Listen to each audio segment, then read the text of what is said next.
Today we draft. We draft so many motherfucking times right now. I'm excited.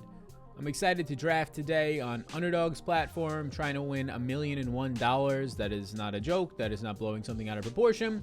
$1,001 to first place. An Underdog, we're popping. We got our rankings up right now. If you're tuning in for the first time or maybe the 13th time, whatever it may be, if you want to check those rankings, tiers, top 200s, they're going to be linked down below. Limited time offer only for that 2021 draft guide. It's going to be free. That is right, Free. It is going to be free for a limited time only. Thanks to our partners. You can check out how to get it down below. A lot of other stuff in there, but I'm going to use those rankings today. I'm going to use them to draft.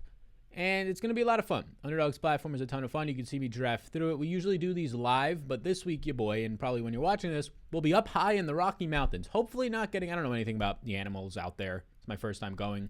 Hopefully no bears attacking your boy. Hopefully having no conditions that make that mile-high air a concern. So we're going to be up there.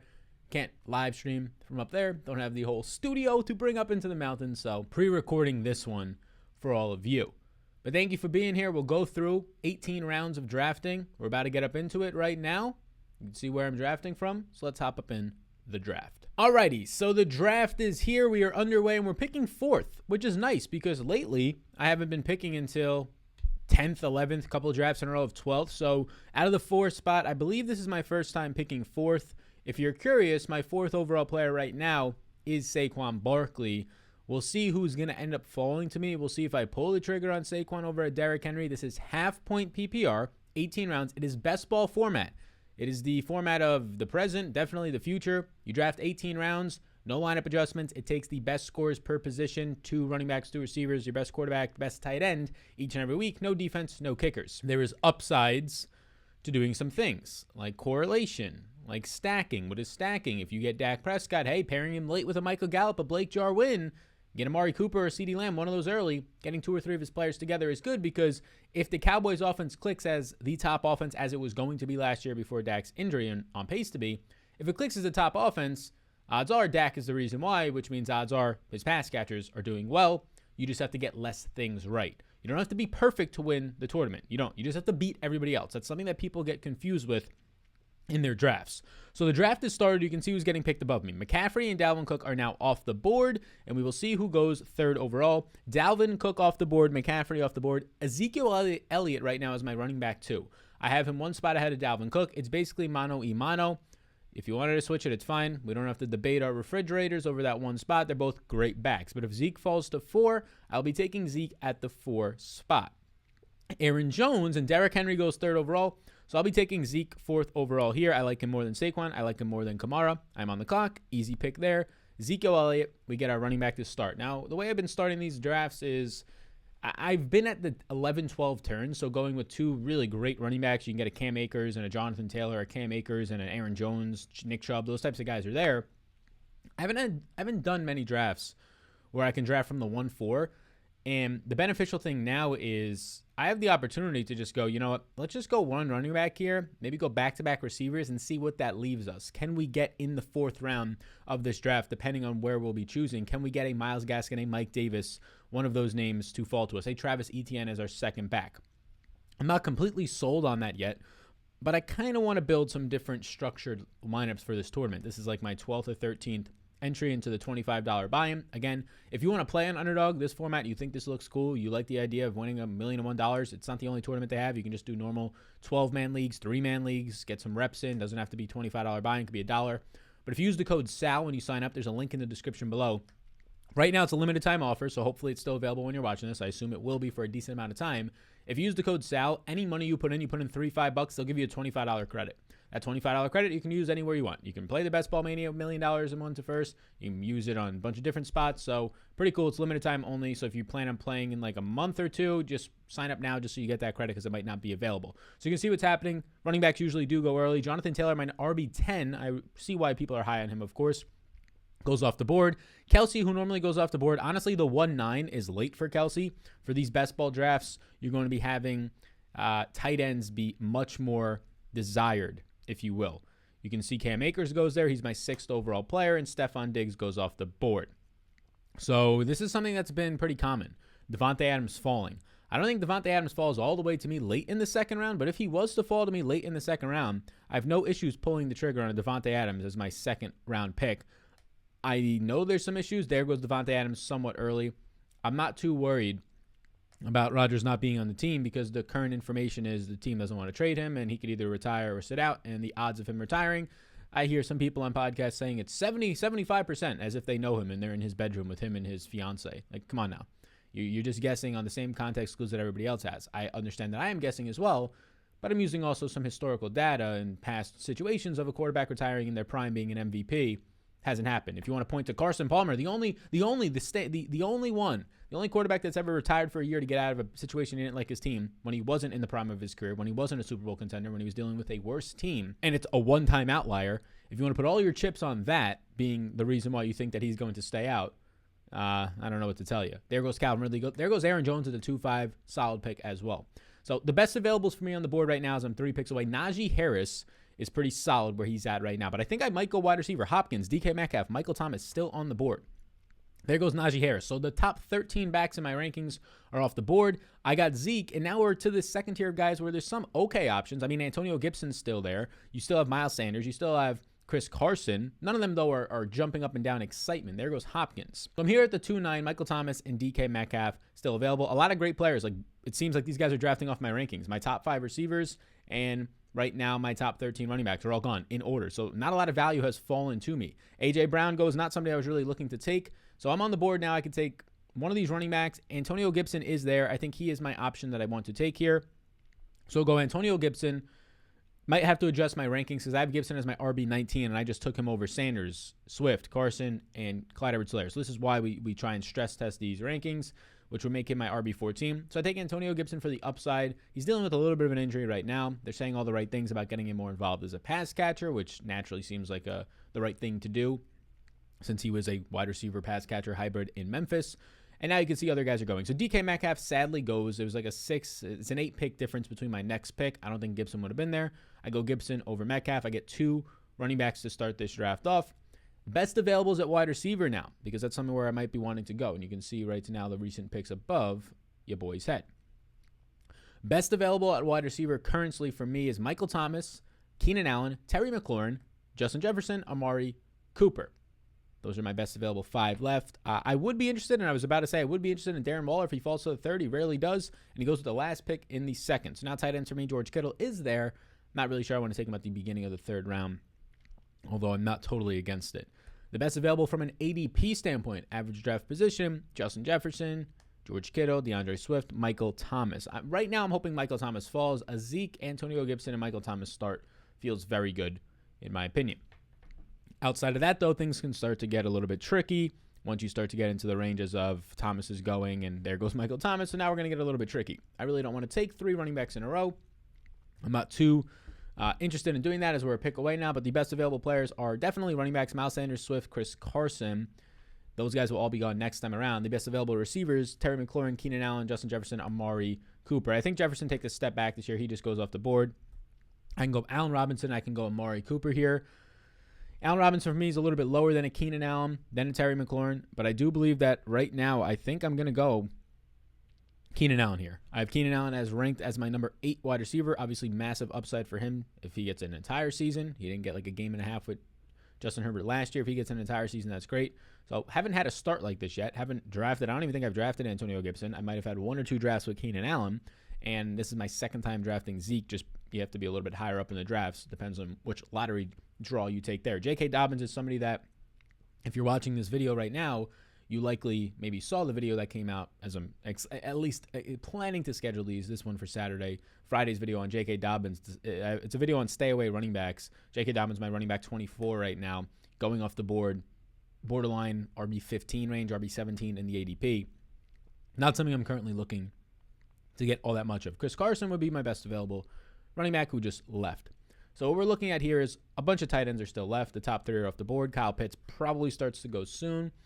Best availables at wide receiver, Terry McLaurin and Amari Cooper. And best available at running back. My tier 3 at running back has 4 guys left.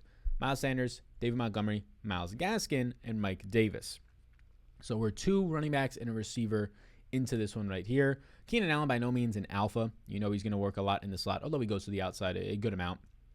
There were some alphas on the board that I passed on. McLaurin, Amari, and Allen Robinson, to name a few. I have a good amount of Amari. I have a good amount of Allen Robinson this year.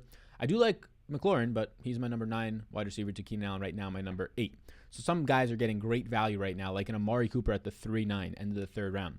Great value. CeeDee Lamb just goes. Great value. We'll see if one of those guys pulls the trigger on a Dak Prescott for the Cowboys stack. So now you're getting this run of wide receivers. 3 wide receivers go in a row, 4 to 5. If you continue to take wide receiver there, you're getting the worst of the bunch, and you can see somebody bucks the trend at wide receiver by not taking another one, and we get our first quarterback off the board, Patrick Mahomes, the 4th round. So now where I'm looking with 2 receivers and a running back is more than likely best available between wide receiver and running back. And right now there's a couple of running backs left, not a lot. A couple of running backs left is where in my tier 3. Montgomery, Myles Gaskin, Mike Davis would probably be the ones that I would pull the trigger on if I got them in the 4th round. I'm not high on Montgomery. I have him as like my RB20. That's right around ADP at this point. He's my RB19 exactly. His ADP is RB20. But if he falls into the 4th when he's normally being taken beginning of the 4th and I get him at the end of the 4th, it's a fine spot to lock it up. I would prefer Myles Gaskin and Mike Davis right now. DJ Moore goes. DJ Moore likely a stay away from me. Just other weapons there, just the style that he matches up with in Carolina, Robbie Anderson and the Sam Darnold connection. But the style that he matches up with is hard to pay this 4th round ADP when you can get Robbie Anderson 3 rounds later for somebody who's going to have probably similar usage. You saw that last year alone. Mark Andrews goes off the board before Kyle Pitts and TJ Hawkinson. It's not crazy to see that, but you don't see that all that often. So we're 2 picks away now. There's definitely more than enough running backs left. If all 3 of these running backs and Montgomery, Myles Gaskin, and Davis last, I might take a wide receiver here just to get one of those running backs, whichever one falls at the 5th round pick, 8 picks later. But let's see what guys are working with next to me. Most of the guys that are drafting have only 1 running back. One of them has 2. So there's a chance that they can pull the trigger on a couple of running backs there. We'll see what happens. Jamar Chase goes. It's a quality pick. So not looking to take Kyle Pitts here at the 4-9. It's a fine place to actually take Kyle Pitts, and I don't have much exposure to him, but I'm not looking to take that. Cooper Kupp, Robert Woods, the guys from right now the Rams with Matt Stafford coming in. Matt Stafford, underrated quarterback going into a team that there's not enough hype on how he's going to work with Sean McVay. I do think he's an upgrade. I think it's pretty clear. I think the reason they got him is he's an upgrade to 1, Jared Goff. So there goes David Montgomery. This not me. So Myles Gaskin, Mike Davis is the running back options here. The wide receiver options would be Cooper Kupp, Robert Woods, Deontay Johnson, Chris Godwin. All these guys, Kenny Gallaudet, right? T. Higgins. All these guys look very similar to me. So I think I'm going to go ahead and pull the trigger on a running back here. And I'll go Mike Davis. We saw him prove it last year. Also, Myles Gaskin's on the board. But we saw Mike Davis prove it last year. And now there's no threats in the backfield. Myles Gaskin doesn't have much threats, but Achman's back there. They drafted a running back in Jared Doikes late. Myles Gaskin, or Mike Davis, they don't draft a running back. They have no running backs in the backfield at all. Like Tony Brooks James, I think, is a player back there, an undrafted player who's 180 pounds. And Javion Hawkins is back there. So not much of a threat there. You can see those running backs now go all off the board above me. So the running backs are basically cleared out. So I got my 3 running backs in my first 4 rounds. I'm looking at wide receiver next. Best availables right now for running backs, it's my tier 4, rookie Travis Etienne, Chase Edmonds, and Kareem Hunt. Then it starts to fall off a cliff of guys you probably don't want unless you're drafting like 0 RB. You're only taking wide receivers early, maybe a tight ends. You can start to pile up the Damian Harris, Leonard Fournette, Zach Moss, Josh Jacobs types. So we start with 3 running backs and a receiver. Now is just, it's like autoplay, just receivers. Get a tight end a little bit later on. If a tight end in Kyle Pitts or TJ Hawkinson falls to me, I will take him. I'll take him over a wide receiver at this point, just based on how valued the tight end position is. We're 2 picks away, and it looks like, well, we're guaranteed to get at least one of those guys. We'll see. I haven't taken Kyle Pitts yet. He might be the option to take here. Kyle Pitts goes 1 pick before me. So do we want TJ Hawkinson here at the 5-4? Or do we want Deontay Johnson or Kenny Gallaudet from a wide receiver standpoint? I think I'm going to go TJ Hawkinson. I've taken TJ Hawkinson once. I was going to take Kyle Pitts. I have Hawkinson as my tight end 5. Kyle Pitts is my tight end 4. Normally, so if you're watching this and you're thinking about redraft, and we'll be getting some live streams out there and some videos out there for just redraft mock drafts starting in July. I'm recording this one in June. But I would not take a tight end into the 5th round. The reason why it's so important is the positional upside you get. And you still get this in normal leagues, but the payoff is just beating like 11 people in your home league, not beating everybody for $1 million. The top 5 tight ends this year, and it probably falls off maybe top 6, Mark Andrews, have such a massive difference. And really the difference is probably Darren Waller and Travis Kelce, to be honest with you. But the top 6, there's a massive tier drop to what their points per week are. 15, 16 points per week potentially, compared to Tight end 7, 8, 9, 10. Dallas Goedert, Logan Thomas, Mike Gesicki, Tyler Higbee. Like, all those guys look kind of similar. Maybe one of them breaks out, right? So when you can secure some solid points in that range, you start to see more upside in best ball, because if you're taking every week a 15 or a 16, and most people are taking a 6, an 8, hopefully hoping they just luck into a touchdown, you're going to have a massive advantage from an overall point standpoint. So we can see a nice run there goes on quarterbacks. Dak Prescott goes. Kyle Murray, the Dak Prescott stack gets done with one of his earlier receivers. So run on quarterbacks goes. My tier 1 quarterbacks, there's 5 guys I have in tier 1. They are all gone now. Best available quarterback, Jalen Hurts. Josh Jacobs goes. Fine option there. So now we're going to go wide receivers. We have a tight end. We have 3 running backs, which we could be set on running backs until like the second to last round of the draft. So we're pretty set there. We're going to try and run up some wide receivers now as we're entering round 6, and this will be close to being a third of the way done with the draft. If you want to, again, check out the 2021 Fantasy Football Draft Guide this year. It's right here. This is basically all of it right behind me right now, and you can just see everything that you can get in there. Reliability charts, the rankings I'm drafting off of. Really, I draft off of the tiers, so I know exactly I don't want to take the last guy in this tier if I can get the best guy in a wide receiver tier, things like that. There's top 200s if you want to draft off of that. Key stats, reliability charts, you can check it all out. It is $39.99, but you can see how to get it for free as an add-on bonus thanks to the sponsors for a limited time only down below. Thank you to Prize Picks. So now we're getting close to drafting again. A lot of wide receivers have just flew off the board here. Travis Etienne flies off the board. We're going to have to update who flies off the board here. So you can see wide receivers, Deontay. Odell's flying off the board. Not really somebody I'm looking to take at this point. DJ Shark, who's a fine option there, goes off the board. Brandon Ayuk. So these are a lot of guys. My best available right now is Kenny Gallaudet. I don't think he'll make it another 6 picks to us, but Kenny Gallaudet is still on the board at wide receiver. He's the best available in the ADP, as you can see right to my right, your left, right there on the board. I don't think he'll make it, though. Devonta Smith, that's an early, maybe a reach. Devonta Smith's my number 41 wide receiver. I had about 10 wide receivers ahead of him. We'll take it, though, if that's the wide receiver people want to go with. Javonte Williams, who I expect to be the 1A, 1B. Chase Edmonds goes. So we're kind of filtering down the running backs. We've got about 28 running backs off the board. One pick away with Kenny Gallaudet still on the board. And Kenny Gallaudet falls to us. Yeah, I mean, I'm happy to usually get Kenny Gallaudet mid to late 5th. We're getting him late 6th. I think that's a gift. He was my wide receiver 23. I had about 6 wide receivers below him that got taken. So Kenny Gallaudet as our wide receiver 2 is not a bad start to this right now. We'll take Kenny Gallaudet on his new team with the Giants there. We have to start thinking about stacking up some of these teams now, so you can see we're a couple picks away. Wide receiver is going to continue to be the option for me. So you can see right here the team, and it is Ezekiel Elliott. Zoom in. It's Ezekiel Elliott, Antonio Gibson, Mike Davis. Wide receiver feels fine. Keenan Allen, Kenny Gallaudet, not bad. And then TJ Hawkinson, one of the top 5, at least for me, tight ends this season. We're going to continue to go. And there's Robbie Anderson. Robbie Anderson goes with the second to last pick in the 6th when people are taking beginning of the 4th DJ Moore. I just don't see that big of a difference. I'll take the more value piece there. I know we've had a DJ Moore breakout, but you also had Robbie Anderson in this offense, right, with Joe Brady from LSU going off last year. Now he gets his former quarterback. I think there'll be some built-in just trust and security there. Jerry Jeudy, my best available receiver. I'm also completely fine taking Michael Gallup, but I think there's some guys ahead of me that might actually know those guys who took Dak Prescott are after me, so that full stack will not be there. Michael Gallup, somebody that from a keeper standpoint, my keeper league last year, I took him in the 9th round or end of the 8th. I might keep him this year depending on where his ADP ends up going. Obviously, Gallup was fine the first couple of weeks. He still ended up seeing over 100 targets, well over 100 targets. He saw many over 6 targets per game. When you play him with Ben DiNucci and Andy Dalton, especially when you're a field stretcher with Andy Dalton, who ranked, I believe, 29th in deep ball accuracy, 29th in true completion percentage, that's going to be an issue. So some wide receivers I don't really want to going off the board, which is nice to see. Like all these guys, Tyler Boyd, Deebo Samuel, Chase Claypool, I'm really not getting much of them. I'm guaranteed now Jerry Jeudy or Michael Gallup, which is what we like to see. Just to take a look at what running backs looking like: Trey Sermon, James Robinson, Damian Harris, Michael Carter. Some decent options left, but nothing I really want to go to.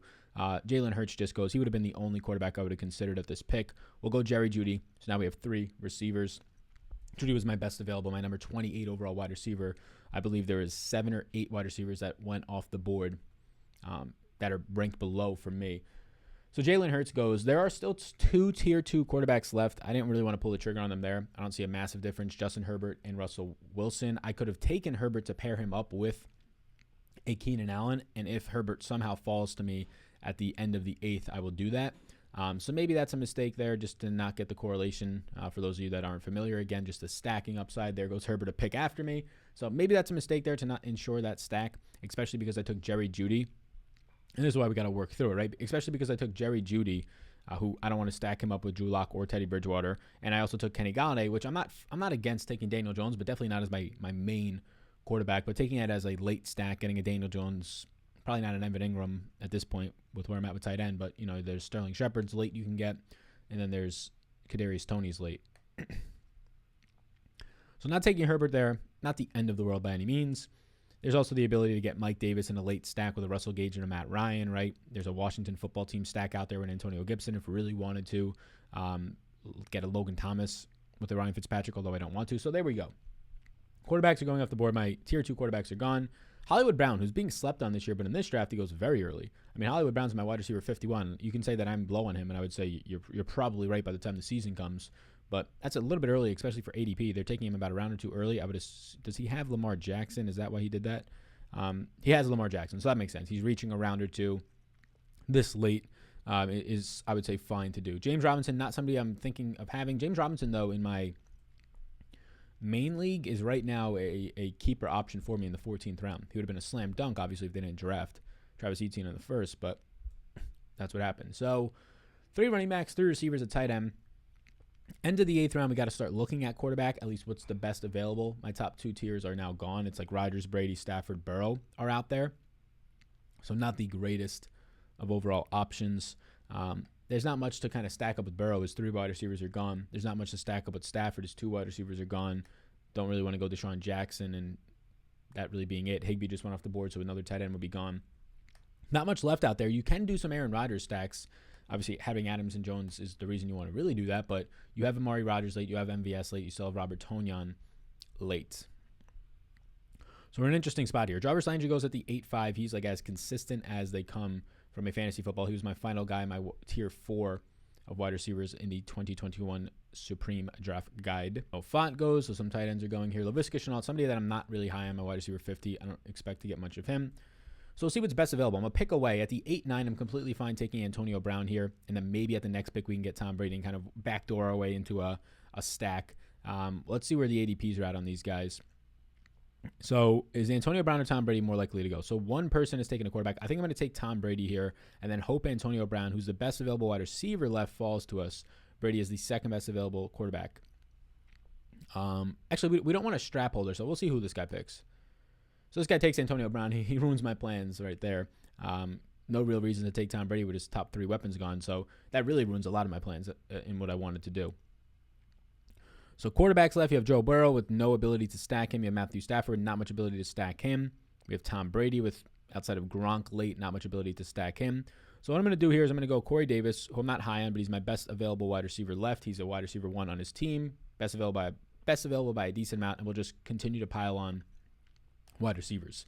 So we kind of get sniped out of a stack there. I'm sure he'll probably secure Tom Brady. Antonio Brown and Tom Brady would have been a great stack. Antonio Brown is going to be featured in a video that we're doing a little bit later on this summer in a week or two. So now trying to backdoor. So we have the Daniel Jones ability with Kenny Gallaudet. Trying to backdoor some stacks here, though, it's tough. I don't really want Aaron Rodgers at this point. Joe Burrow does look good, but not much to stack him up with. There goes Tom Brady. A Ryan Tannehill stack. His quarterbacks are gone, right? Or his wide receivers are gone. Ryan is not the worst option. He's still out there, but the quarterbacks on this team might not look the best at the end of the day. But we can try and get a mobile one like a Trey Lance. Quarterback's starting to go off the board more and more now. We can try and get a mobile one that just has upside without the stacking needs in a Trey Lance or a Justin Fields. And backdooring, actually, a Justin Fields, Darnell Mooney would have been a good idea there if I would have seen that. Instead of Corey Davis, we could have taken Darnell Mooney here, and then you can backdoor with a Justin Fields. We still have the ability to do that. 9th round now, I don't have a quarterback. I'm going to secure Darnell Mooney if he's there, just to have more of these stack opportunities, right? It's Zach Wilson late as our second quarterback. Now we have Corey Davis. So no real interest in taking running backs. There's some decent ones left out there in the streets, but no real interest in taking any of them. Damian Harris, Michael Carter left, Zach Moss left. Some nice ones. There goes Zach Moss. So we're on the clock now. I'm going to take Darnell Mooney, who was recently featured in a video of a must-draft wide receiver. So we'll take Darnell Mooney over Russell Gage. We'll try and build that Justin Fields stack instead of the stack with, and I do think Fields will be starting pretty damn early, instead of the stack with Russell Gage, Mike Davis, and Matt Ryan. So we're securing, so in a spot where I don't exactly know where I want to go with quarterback yet, right? If this was a season-long league, I would have probably taken Joe Burrow pretty earlier, right? Or right there. But without the ability to stack him, we'll get Darnell Mooney. We're now securing a lot of wide receivers, as you can see, and I'll zoom in on them. We have 5 wide receivers now and a tight end. Not really looking to get Jared Goff for that TJ Hawkinson. So you have Keenan Allen, can't stack him. Kenny Gallaudet, we can stack him. Judy, don't want to stack him. But Darnell Mooney is the interesting one now, the guy we just took right there. If we can get Justin Fields to fall to us, where I've been sniped twice already this summer, and it's only June, mid-June, been sniped twice already on trying to get some Justin Fields. So hopefully Fields falls to us here. A lot of wide receivers are currently going. Eventually there's going to be a run on quarterback. I'm hoping it happens right before or after I start drafting and not right now when I'm 13 picks away. So run on receivers is going. Let's see where Justin Fields is in the quarterback, just like ADP of like next guys up. So 1, 2. So there's a lot. There's a lot. I mean, Fields is like 7 or 8 guys down. Somebody's going to have to be hunting for him. Maybe they have Allen Robinson. But in the 10th round, I would take Justin Fields. He's going to be the first quarterback I take just to secure the stack. And coming out of this draft with Justin Fields and Daniel Jones as my quarterbacks doesn't sound great, especially since Daniel Jones still doesn't have an offensive line. But I'm sure that also didn't sound as good if people said they had Lamar Jackson as maybe their best quarterback 2 years ago, and then he goes for MVP, right? Like Justin Fields, these mobile quarterbacks, Trey Lance in the exact same category. I'm also not against just taking Trey Lance and Justin Fields, like with my next 2 picks, if they were to somehow fall, and then just going 2 mobile quarterbacks, one that maybe we can stack up in a Justin Fields. That's actually an approach I don't see a lot of people doing. It's called running them naked if you play DFS. Some people say, what did he just say? Just means you have a quarterback without his pass catchers for a tournament. Again, if you're playing in your home leagues, don't be trying to stack. If you're stacking just because it so happens that you got Amari and Dak at good picks, that's fine, but don't be going out of your way to get stacks because your upside is beating like what? If it's a 12-man league, 11 ladies of fellas in the league, it's just not worth it. So quarterbacks are going now, which is a concern. 2 in a row go. I'm hoping it doesn't lead to a massive run. Logan Thomas breaks it up there, so let's see if that can stop. The player on the board, Young Man Coffee, does not have a quarterback yet. Good chance he takes one here. He takes Michael Carter, so he's continuing to go no quarterbacks there. He secures Michael Carter, my best available running back. Good pick there by Young Man Coffee. Russell Gage goes. Quality pick there, especially if you're trying to close out an Atlanta stack. I have to get higher on Russell Gage. I'm as my wide receiver 65. Best available receivers, Nelson Aguilar, Marvin Jones, and Cole Beasley right now for me. Trey Lance goes. So there goes my hopes to try and get Trey Lance and build something sneaky. Now I'm 4 picks away, and I'm very, very concerned. Everybody ahead of me has a quarterback. Lucky Luck has 3 quarterbacks, so fingers crossed he won't take a 4th here. But everybody ahead of me has a quarterback. I'm hoping nobody takes. And Aaron Rodgers he takes, okay. So now we're getting to a point where it's getting a little bit sketchy for Justin Fields. We're 3 picks away. 2 picks away. Come on. The 2 guys ahead of me have taken a quarterback. Best available is Trevor Lawrence, 1 pick away. Tony Pollard, a good pick there. Gus Edwards still on the board here. Trevor Lawrence, Matt Ryan, Justin Fields, the best availables right now. And we're looking to take Justin Fields here. We're 1 pick away. Hopefully this does not snipe me so I don't have to clip this of me just getting sniped and being sniped for a 3rd time this year. I've been sniped twice on trying to put together this Justin Fields, Darnell Mooney. 1 time was an Allen Robinson stack as well. Let's see. And you could really backdoor your way into a nice stack here because Cole Comet, the final month of the season, was playing fantastic. Yes. He takes Devontae Parker. We take Justin Fields. We're not going to risk the next 8 picks. So we have our quarterback. We now have a stack with Justin Fields and Darnell Mooney. We have a solid tight end already in TJ Hawkinson. In the 17th round or so, 16th round, we can take Cole Comet and have a really nice young upside. 2nd-year players in Cole Comet and Darnell Mooney. 1st-year player in Justin Fields. A really nice upside stack there where Jimmy Graham another year and the final month of the season, Cole Komet was taking over from both snaps, routes run, and targets over Jimmy Graham. Graham was used primarily in just the red zone at that point. So now we're starting to get to a point that feels really good about where we're with this draft. And we can easily get the Daniel Jones late stack if we want to. It's something there. We don't have to. We can decide to go with any quarterback we want. Now that we have 1 stack, I don't feel the need to get 2. That pick right there that D. Hunter just made at the 10-11 of Gus Edwards is fantastic. I was going to take Edwards if he somehow fell to me at my pick at the 11-4. He does not, but that is a fantastic pick right there. I like that a lot. I'm big on Gus Edwards. He's going to be a feature video that we put out shortly as well. I'm big on Gus Edwards. Like him a lot. If you watched the J.K. Dobbins Stay Away video yesterday, if not, check it out. He's the reason why. So Gus Edwards, by far my best available running back at that point. Trevor Lawrence goes, and so does Marvin Jones. So now we're in this position where we're a couple picks away. I don't really need another quarterback. There's not much out here that's stack worthy. Like Jameis Winston is a late round quarterback that I like to take that not many people are taking him that late. So we might just go best available. Best available wide receiver is Nelson Aguilar. No real ways to stack up at this point. Running backs, not much left on the board. Melvin Gordon's on the board in the 11th round. He's going to be involved for just touchdown sake. We can secure and finish up our running backs here with our 4th and final running back in the 11th round. A.J. Dillon's there if you think that he has much of a red zone role. I don't. So I don't like Melvin Gordon, but Melvin Gordon's current ADP, I believe Melvin Gordon's current ADP right now was him being what? I mean, Melvin Gordon's an 8th round pick in ADP right now. So unless some news broke while we were on the stream about Melvin Gordon, and I get it, right now he's not at camp. Right now Melvin Gordon's not at camp, and that's the reason why you could probably get him this late. But a 3-round drop on Melvin Gordon, especially as my 4th running back, I'm okay to take that risk because a week or two from now, when he's not like holding out. He's just not showing up to involuntary workouts. I don't think he's going to hold out for an extension. He should be pretty clear and obvious he's not going to get that when they trade up to draft Javonte Williams in this past draft in the 2nd round, right? So Melvin Gordon there is my 4th running back. I don't think he's going to be the 1A. I think he'll be the 1B or 50-50 split. More than likely, Javonte, who everybody's right now, and this is what you're getting. You're getting everybody saying, oh, he looks fantastic. He looks so good out there right now, right? I mean, everybody's going to say that. Of course they're going to say that. But I do think that Melvin Gordon will stabilize as like a 9th or 10th round pick. And at that point, if he's going to see 100 carries, if he's going to see 50 targets and red zone work, yeah, it's pretty damn good as your running back 4. He can work his way into, especially if Javonte Williams doesn't hit, but even if he does, he can work his way into a Gus Edwards role at the worst, 10 touches with pass catching upside and red zone usage. I'll take that in the 11th round as my 4th overall running back. So now we're set on running backs. I'm not taking a 5th running back. I'm done at running backs. I don't have to take another one. I rarely take 5. I'm not totally against it, but at this point, I don't see the need to take another running back.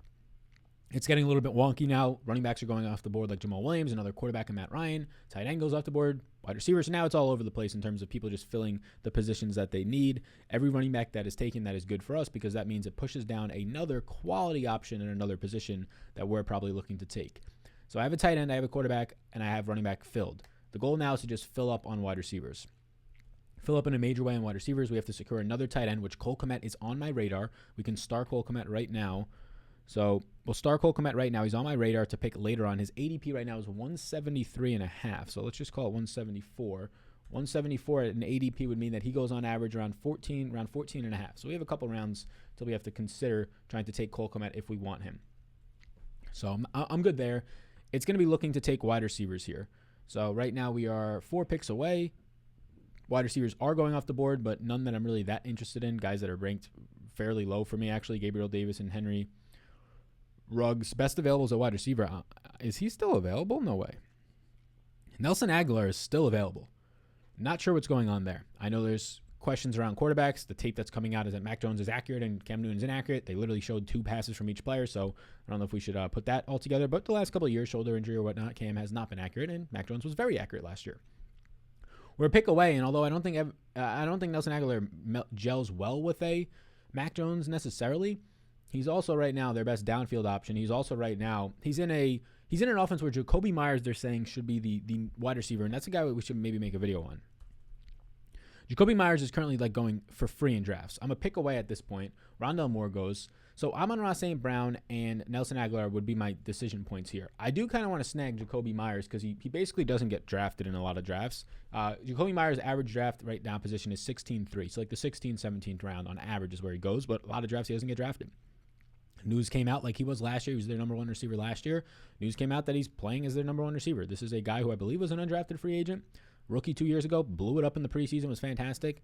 When Tom Brady was there 2 years ago, he kind of chastised him and did not let him go into the slot. Julian Edelman went there. There wasn't a spot for Jacoby Myers. Now no Edelman, so a lot of upside. We're not going to take Jacoby Myers here, of course. But Denzel Mims, Nelson Aguilar, Amon-Ra St. Brown, these are all guys who stand out at this point. Nelson Aguilar, for me, is going to be the guy. I want to get, and this is another opportunity to go with a sneaky late stack. You can go with a Mac Jones, although you'll take zeros probably for a couple of weeks. A Mac Jones, Nelson Aguilar, Jacoby Myers stack is not terrible. Offenses that people are down on, if you can properly project them to be decent, or at least take the risk that they are, you're going to have a lot of upside in these tournaments because everybody's thinking the same. Everybody's thinking, I don't want to touch much of that offense. They're going to be a run-heavy offense. I don't want to touch much of it, which could be the case. But what happens if Mac Jones is great? And what happens if the defense that all sat out last year and now comes back in a year off of football kind of regresses a little bit, a year older, right? Now you're in a position where you are not as good on the defensive end, and you're playing catch-up a little bit more than you thought you would coming into the season. So Anthony first could go, some tight ends go. So I'm looking for later on. So right now we have 12 picks in. 6 picks left, and I know I want to spend one on a quarterback, Cole Komet for sure, and Jacoby Myers late would be an interesting option. That quarterback could be a Mac Jones later, could be a Daniel Jones, and we could work our way into a stack. We're a couple picks away. It's still going to be to run out their wide receivers, though, for me. I don't even have to look at running backs anymore. I'm done there. Denzel Mims, Amon-Ra St. Brown, John Brown. These are my best available guys currently on my rankings. On the board, it's Mims, Perriman, John Brown, Traquan Smith. I'm not really big on Traquan. I don't know why there's consistent love now, hoping for the fourth-year breakout to be this year. It's like every single year, it's people hoping for that. More running backs are going. The more running backs that go, the better for what we're looking for here. Christian Kirk goes. That's fine. He was my 4th best available, but was not really planning to take him there. If we just want to look at quarterback to see if there's anything like with high upside, Tua, Kirk Cousins, not much. Daniel Jones is approaching. We can think about him for a Kenny Gallaudet stack. There's also Jameis Winston out there. Winston, who led the league in passing 2 years ago. There's also Jameis Winston out there who still has decent weapons in Kamara and Michael Thomas. And if you're a believer in Traquan Smith, and if you're a believer in rookie Adam Trotman, or second-year player Adam Trotman, there goes Daniel Jones. So that kind of ruins any stack I could have with him. So opens up the door with maybe a Jameis Winston later on. So now wide receivers, I'm going to go the rookie Amon-Ra St. Brown. This could be a completely bad pick, but at his current ADP of 166, so based on ADP, we took him at the 13.4. His ADP right now is the 13.8. So we basically took him around where he's going. There's no competition out there for targets right now. I mean, it's Brashad Perriman right now. It's like Tyrell Williams. There's nobody out there. Amon-Ra St. Brown out of USC probably goes into the slot and should dominate pretty quickly. Jamison Crowder is planning to re-sign with the Jets, so like that could be a potential threat if he was to leave and he goes to the most wide receiver needy team in Detroit, but that's now gone. So yeah, I think that there's a pretty good chance now that Amon-Ra St. Brown is kind of in this position where Terry McLaurin was. McLaurin, a better player. He's an outside player, but Terry McLaurin walked in 2 years ago as the wide receiver 1. Just there was no wide receivers at all. They took like Steve Sims in that draft as well, but just no wide receivers in Washington. And it wasn't the most appealing situation. What does McLaurin do? He breaks out. He looks really good. He's dominating corners. I'm not sure if that's going to happen with Amon-Ra St. Brown, but what I'm saying is he's going to have every opportunity as of right now, the way the team is constructed, to do that. So we are now 13 picks and we have 5 left. We need another quarterback, another tight end, and then just continue to fill up on wide receivers. And wide receivers are now flying off the board here. John Brown is still available, but wide receivers starting to slide off the board a little bit. Adam Trotman goes, a really good tight end. So yes, this is where I'm at. I think that looking at Jameis is an interesting option. Just not going to stack him, but looking at Jameis is interesting. We clearly need another receiver at this point for where we're at right now, or another quarterback, and then definitely another receiver. So this next pick in the 14th, I'll probably start to look at my second. I want Cole Komet, so we're not even reaching. Cole Komet goes at the 14.5, so I'm just kind of hoping at this point Cole Komet falls to us. There's definitely like 5 or 6 other tight ends that people would opt to take here. But we'll consider to take Cole Komet shortly to get a full stack there, and then look at our other quarterbacks. Just looking at what's on the board right now at wide receiver, there's not a bunch of standouts that I have to get that guy. Like John Brown would be the guy. Don't think that he falls. 6 more picks, he might. So John Brown would be the guy, 6 more picks if he was to fall. Dwayne Eskridge just suffered an injury in camp, so that's a concern in terms of how long he'll be available. Perriman goes. So yeah, if John Brown falls to us another 4 picks, we'll snag him there. He's my 60th ranked wide receiver. His ADP right now is he's fallen a lot for whatever reason. His ADP, John Brown gets taken on average at the 13.1. We'd be snagging him at like the 14.8. So like a round and a half after his ADP. Again, don't think that he falls there. There's 2 guys ahead of me that need wide receivers. One has 4, one has 5. I clearly have 7. But if he falls, we can take Cole Komet, recalculate, and look for another quarterback. So let's start to put guys in here as guys are starting to go off the board. We'll start to queue up some players. We'll queue up Jameis Winston here and go from there. Other quarterbacks on the board. Zach Wilson, can have the ability to stack him if I really wanted to, right? There goes John Brown. But Zach Wilson, you can have the ability to stack him with a Corey Davis and try and hit on that offense. We'd be having 2 rookie quarterbacks. Probably not something I really want to go to. There's no stable quarterbacks down here, though. Like Derek Carr is your most stable quarterback. Now that John Brown's off the board, don't really have a situation where I want to stack him. I'm not really trying to get 2 rookie quarterbacks, but a Mac Jones stack with New England right now. So this is a tough spot for a second quarterback. There is a Jared Goff on the board. Jared Goff going with Detroit. That would have the Amon-Ra St. Brown connection, although Jared Goff does not feel at all anywhere near like a sexy pick at this point. Next pick is going to be Cole Komet, though. He goes at the 14.5. We'll take him at the 14.9, assuming Steel City, who has 3 tight ends already, doesn't take him.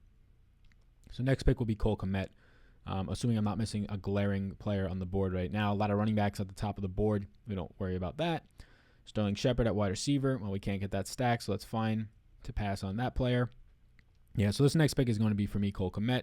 He falls. We secure a nice full stack with young players from right now from Chicago. So we're good there. We're good on tight end. We need to fill up quarterback at this point. At this next pick, I'm going to be looking for quarterback. There's not a lot left. Like Derek Carr, without a stack, does not have much upside. Jared Goff, you can stack him with an Amon-Ra St. Brown, but he did not have much upside in a good offense with a good head coach. And now he's going to Anthony Lynn. That seems terrifying. So I do think that Jameis will be my pick here. The ability to stack him, as Adam Trotman is now gone, Traquan Smith, Michael Thomas is now gone. The ability to stack Jameis won't be there, but we already have one full stack, so that's fine. I do think Jameis right now, he has the inside lead at the job here, and I think that holds. So then that will give us through 15 rounds another quarterback, and we'll have 3 picks to just keep firing off on wide receivers. So Jameis will be my next pick, assuming he makes it to his 4 picks away. He's by far, I would say, the most stable quarterback left. Carson Wentz in a pass-first offense, and him being Carson Wentz. Already have a rookie, so it kind of wipes off Zach Wilson for me. Big Ben, Derek Carr, not interesting. Deshaun Watson, don't think he plays this year. And then you're quickly, I mean, Jameis, we actually have to get Jameis at this point.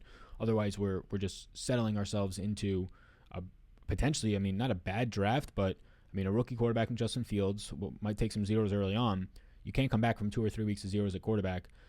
Taking Jameis is not secure, so we don't know if he'll start right away, but we're taking a risk there. So this team is taking a risk. It's hoping Justin Fields starts early, which they should, but it's hoping for that.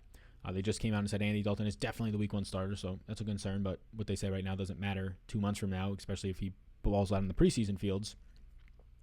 Jared Goff is somewhat stable, but in a really bad situation. I mean, Carr is the most stable one left from a yards per accuracy standpoint, but not upside. I'll take the risk and go Jameis if he falls one more pick. The player before me has 2. SA3 has 2 quarterbacks. He actually just took a 3rd quarter. I don't know. I saw A. Rodgers come up. I thought it was Rodgers, but we're way too late. It's Amari. So we take Jameis. We secure our quarterbacks now. So for a look at the rosters, and I'll hide myself so we can see this quickly. For a look at the rosters right now, I'm secured everywhere. Just got to go wide receivers out the way. So we have Justin Fields and Jameis. Interesting combo. Zeke, Antonio Gibson, Mike Davis, and Melvin Gordon. I like that a lot. Wide receivers, Keenan Allen, Kenny Gallaudet, Jerry Jeudy, Corey Davis, Darnell Mooney. Darnell Mooney gives us that stack. Nelson Aguilar, Amon-Ra. We have like a lot of sneaky potential wide receiver ones. Obviously, Keenan Allen, Kenny Gallaudet. 1A, 1B with Cortland Sutton, Jerry Jeudy. Corey Davis came in to be the wide receiver 1. 1A, 1B potentially with Darnell Mooney. Watch the video so you can see how close he was to actually Allen Robinson in the second half of the year. Nelson Aguilar and Amon-Ra St. Brown, clearly, potentially RB1. So there are those players. Now we gotta just pick it all out with wide receivers at this point. We probably don't even have to stay through it, to be completely honest with you. Jacoby Myers just went at the 15-7. That's interesting moving forward. But with that all said, I'm going to pick 3 wide receivers. You don't got to stick around to see who they are. They're going to be like an MVS. Dwayne Eskridge got hurt, so we'll see if he falls to like the 17th or 18th and I'd snag him. But Deshaun Jackson's on the board. Josh Palmer, 3rd round pick for the Chargers. But it's just going to be receivers at this point. Allen Robinson, if I want to go late. Quintez Cephas could have been a guy to stack up with an Amon-Ra St. Brown. Seems like a gross stack, but not one many will do. If I would have taken Jared Goff. But going to be wide receivers, maybe a rookie Cornell Powell from KC. Scotty Miller, he's going to be on the field for 5 routes a game and have 2 deep targets as a payoff once or twice a year to be in your best ball lineups and be worth taking as those points. But that's it for us. Not much more. 3 picks left. We don't have to sit here and sit through them for all of you. Actually, 2 picks left. So only 2. Thank you for tuning in. If you want to check out the Underdog platform, which we just drafted on, there's a link down below. If you use the code SAL, S-A-L, my name, simple, when you sign up, any money you put in limited time offer, they'll give you $25 to play with. You put in $5, you have $25 credit on top of that. So even if you plan on just drafting like a month or 2 from now when you're more informed, when you get the draft guide down below, just sign up now so you have that credit in there. You can check it out down below. And that draft guide is available, bigenergysports.com. But the link down below through our partner link, Prize Picks, if you go to that, there'll be a landing page, tells you everything you get, tells you all you need to do to be able to claim the free draft guide bonus. So thank you so much for tuning in. I'll see you all in the next